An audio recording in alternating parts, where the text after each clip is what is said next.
अस्सलाम वालेकुम। मेरा नाम डॉक्टर हुमा असलम है। मैं कंसल्टेंट साइकाइट्रिस्ट हूँ और जिन्ना हॉस्पिटल में एज ए कंसल्टेंट साइकाइट्रिस्ट काम कर रही हूँ। इस दफ़ा मेंटल हेल्थ डे जो 10 अक्टूबर को हर साल मनाया जाता है, उसका थीम है make mental health and wellbeing for all a global priority. पहले हम बात करते हैं कि मेंटल हेल्थ असल में होती क्या है।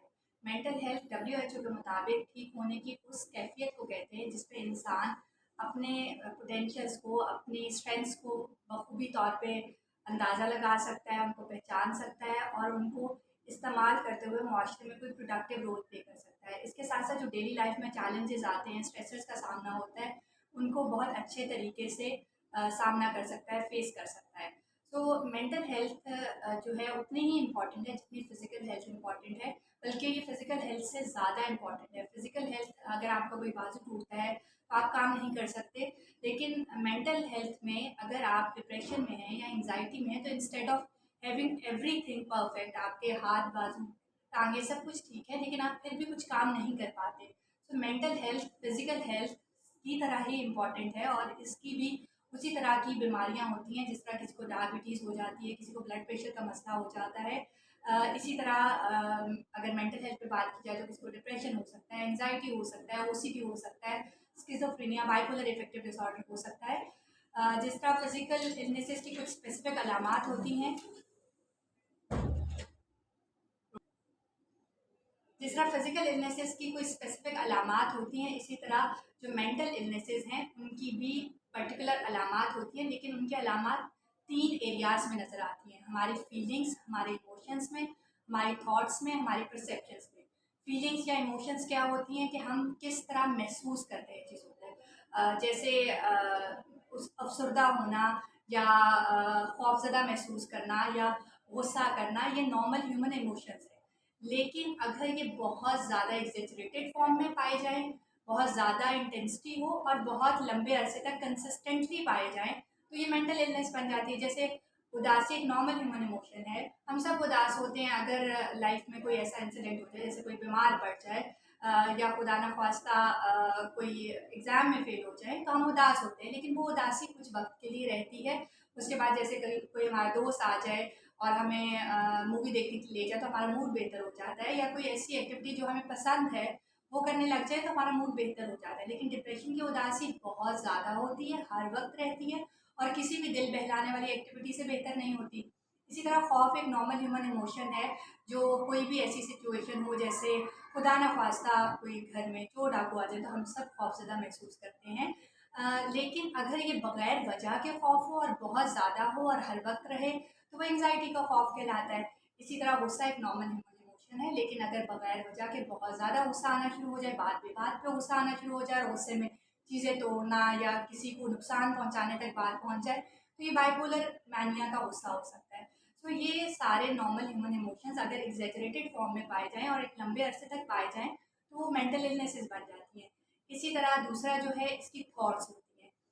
थॉट्स यानी सोचें कि सम टाइम जैसे डिप्रेशन में बात की जाए, हम सबको हर वक्त हम कुछ ना कुछ सोच रहे होते हैं। लेकिन अगर डिप्रेशन की स्पेसिफिकली बात की जाए, अगर आपको हर चीज़ नेगेटिव नज़र आ रही है, आपको लग रहा है कि फ्यूचर में भी कुछ बेहतर नहीं होगा, आपके साथ कभी कुछ अच्छा हो ही नहीं सकता, आप अपने आप को कमतर महसूस करते हैं, तो ये सोचें डिप्रेशन की सोच है। इसी तरह अगर आप अपने आप को बहुत बेहतर महसूस करते हैं, आपको लगता है कि आपके बड़े बड़े लोगों से ताल्लुकात हैं, आप किसी मुल्क के प्राइम मिनिस्टर हैं, तो ये बाइपोलर मानिया की सोचें हो सकती हैं। इसी तरह अगर बात की जाए कि सोचें कुछ कुछ फॉल्स फर्म बिलीव्स बन जाते हैं, ऐसा लगना शुरू हो जाता है कि लोग आपको फॉलो कर रहे हैं, लोग आपको नुकसान पहुंचाना चाहते हैं, या ऐसा लगना शुरू हो जाता है कि कोई बड़ी हस्ती अ, बड़ी हस्ती मेरे साथ कोई अफेयर हो गया है, कुछ इस तरह की चीज़ें। तो ये सारी सोचों का जो डिसऑर्डर होता है, ये साइकाइट्रिक इलनेसेस में होता है। इसी तरह परसेप्शन में बात की जाए तो परसेप्शन बेसिकली क्या है कि हम अपने एनवायरनमेंट को, अपने माहौल को अपनी 5 सेंसेस से महसूस करते हैं। हमारी दिखने की सेंस, हमारी सूंघने की सेंस, हमारे सुनने की सेंस, हमारे टच करने की सेंस, हमारे टेस्ट की सेंस। अगर इनमें कुछ मसला आ जाए, यानी कोई ऐसी आवाज़ें सुनाई दे जो असल में एग्जिस्ट ना कर रही हों, तो ये ऑडिटरी हेलुसिनेशन होती हैं। कुछ आपको ऐसे कोई टच कर रहा है जबकि आसपास कोई भी नहीं है, तो ये टेक्टाइल हेलुसिनेशन होती है, मुंह में कोई टेस्ट आ जाए जबकि आप कुछ खा नहीं रहे, गस्टेटरी हेलुसिनेशन होती हैं।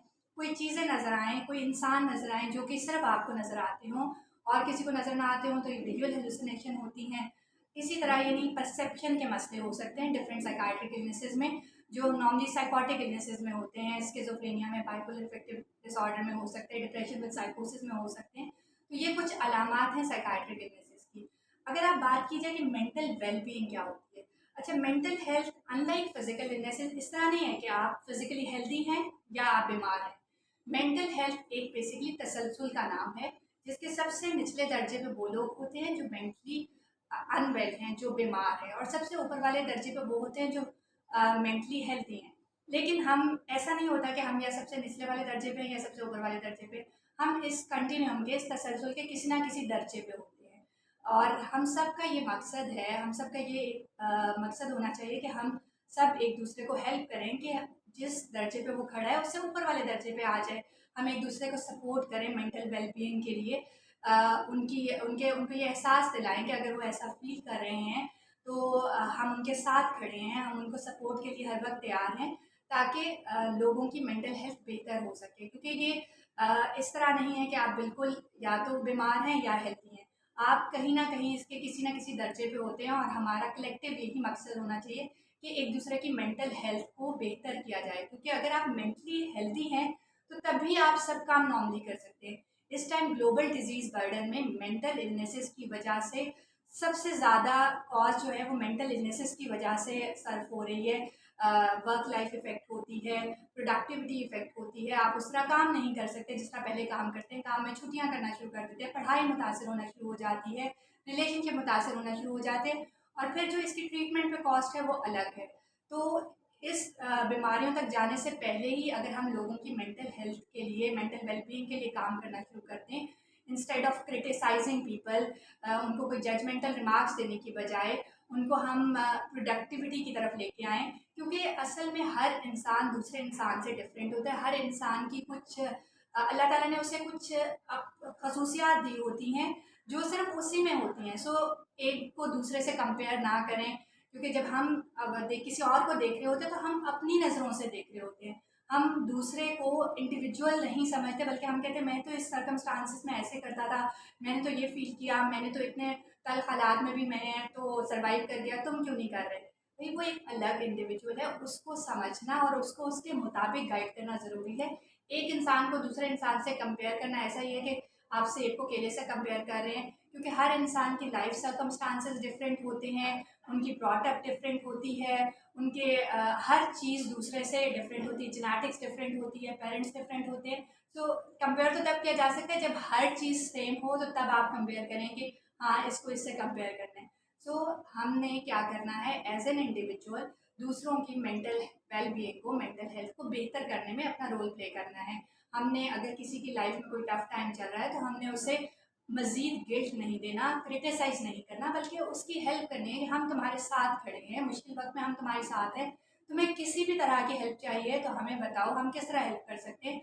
अगर इस सब चीज़ से भी मामला हल ना हो तो प्रोफेशनल हेल्प की तरफ जाया जा सकता है, साइकोलॉजिस्ट और साइकाइट्रिस्ट की हेल्प ली जा सकती है, ताकि वो आपको बेहतर तौर पे गाइड कर सके कि किस तरह अपने मेंटल हेल्थ इश्यूज से आपने सामना करना है, इनसे बेहतर करना है अपने आप को।